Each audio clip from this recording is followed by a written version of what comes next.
The start grid will be at the traditional location. A dedicated start track will guide riders along the base of the slag pile and onto the main track.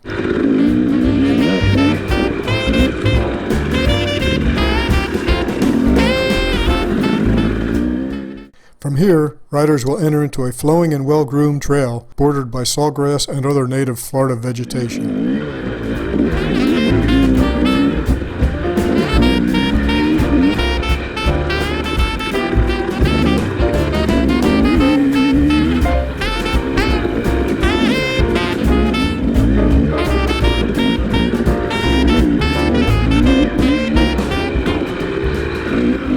This trail terminates on the Daytona 500.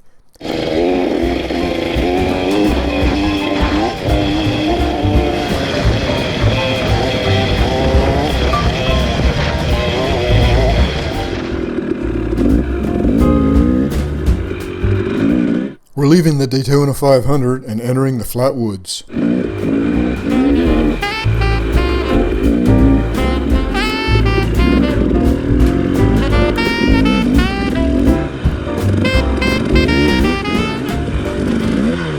This is a flowing section with minimal elevation changes.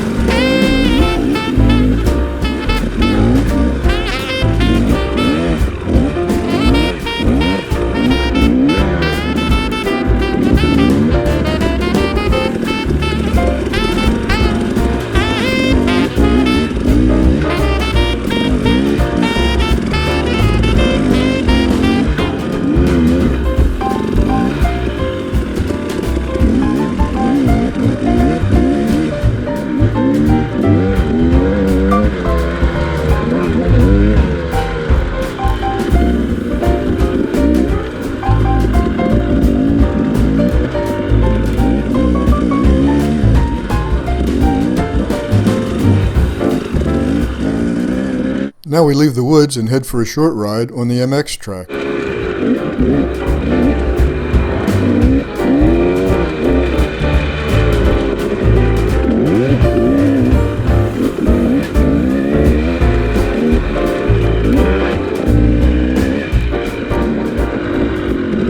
After tackling a couple tabletops, a step up, and a bowl turn, we head back into the woods.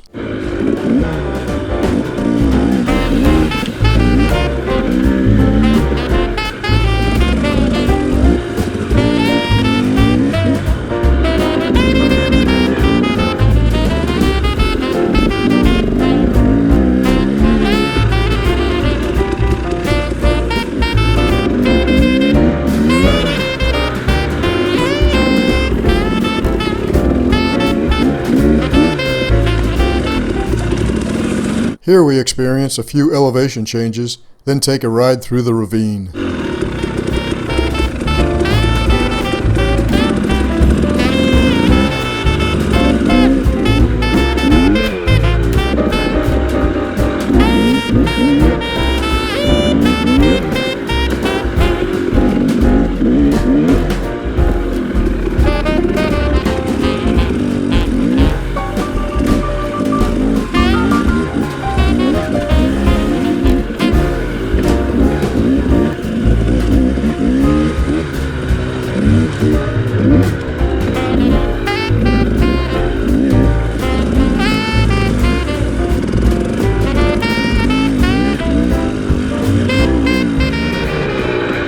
After we leave the ravine, it's a short ride to the field section.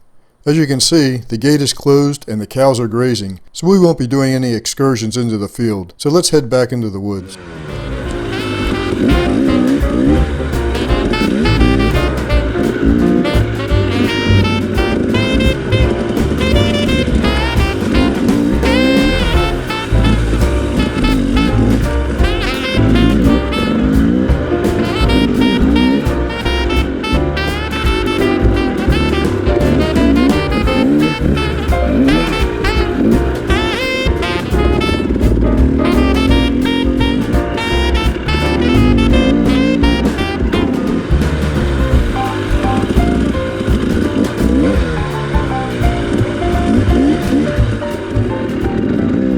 Now we're entering one of the more technical woods sections.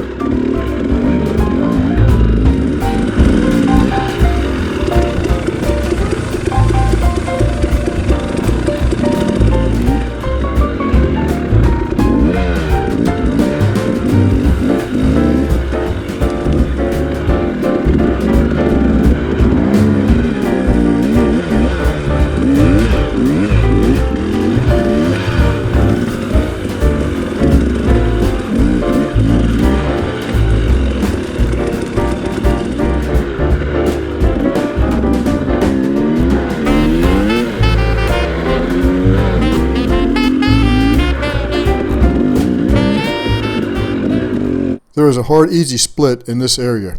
We'll wimp out and take the easy line.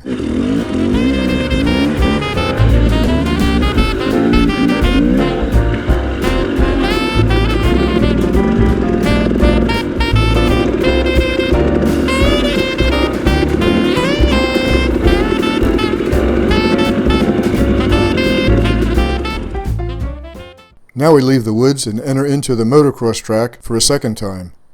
The track is still a work in progress, so you'll have to wait until race day to get the full version.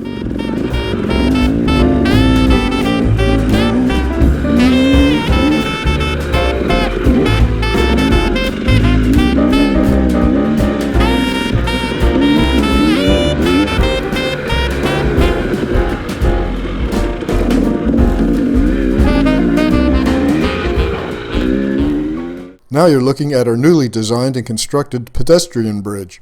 This will allow spectators to view and enjoy the motocross section without having to cross the racetrack. Safety first. Now we say goodbye to the motocross section and hello to the slag pile. Upon leaving the final technical woods and hills section, the riders will start the last mile of the track.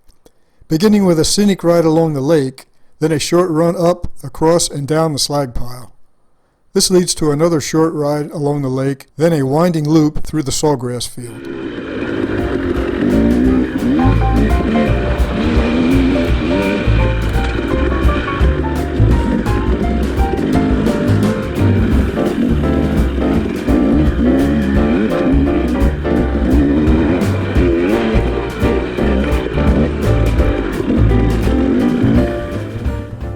Now we've arrived back at the slag pile. We start with a short uphill, then a loop around and along the ridge.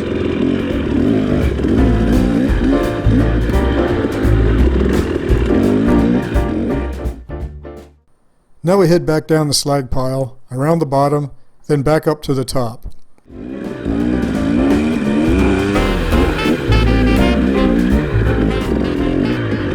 At this point, the trail splits into two separate lines. The high line veers off to the left. This line is somewhat more difficult, but, if executed properly, quicker. The low line, which we are taking now, is less difficult and goes straight down the hill. It splits into multiple lines at the base of the hill, affording riders various choices. Then, up and over the slag pile again.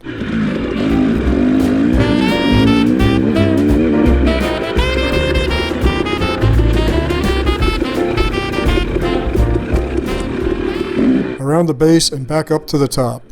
A sharp left turn, a short ride along the ridge, and another sharp left take us back down to the bottom. Now a short run along the base and a sharp right take us back up and over the slag pile for the final time. Here we make another right turn and enter into the finish chicane. The finish and gas pits will be located in this general area near the base of the slag pile, directly across from the rider and spectator entrance gate from the parking area.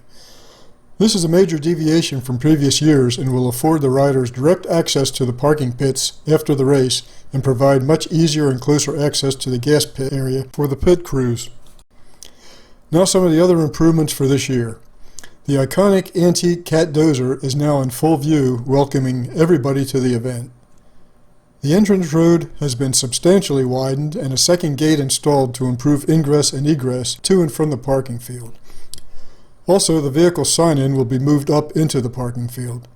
These changes will eliminate, or at least greatly reduce, the confusion and congestion experienced by some at past events while entering and leaving the property. The dumpster will also be located within the parking field for convenience and access. Please put your trash in the dumpster, not on the ground. The Sunday track will be between 9 and 10 miles.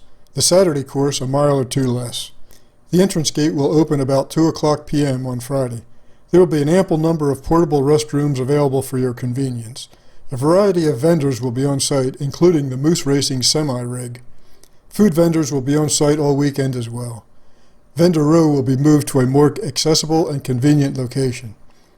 Don't forget your minor release forms and, by all means, be sure you and everyone in your party are, at all times while on the property, wearing the wristband that you will receive when you enter the parking area. The Suncoast Trailblazers are hoping to see everyone at the event on January 4th and 5th. So, until then, have a Merry Christmas and a Happy New Year.